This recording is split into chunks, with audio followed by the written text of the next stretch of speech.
एक दिन एक शरारती बल्ली का बच्चा एक आइस क्रीम की दुकान के पास से गुजर रहा था। गर्मी का मौसम था और आइस क्रीम का जायका इसे अपनी तरफ खींच रहा था। दुकान के अंदर जाते हुए उसने देखा कि आइस क्रीम के प्याले शीशे के काउंटर के नीचे रखे हुए हैं। बल्ली के बच्चे ने एक तरकीब सोची।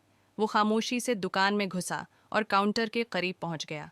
उसने अपने छोटे पंजे बढ़ाए और एक आइस क्रीम का प्याला निकाल लिया। लेकिन वो जैसे ही उसे खाने लगा, दुकानदार ने उसे देख लिया।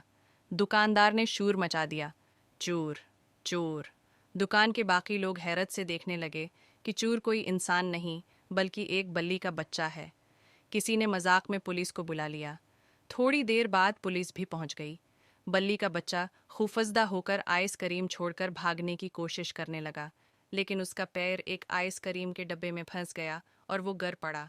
पुलिस वाले हंसने लगे और दुकानदार से कहा, ये तो एक शरारती बल्ली है, उसे मुआफ कर दें। दुकानदार ने भी हंसते हुए कहा, चलो कोई बात नहीं, लेकिन आइंदा ये चोरी न करे।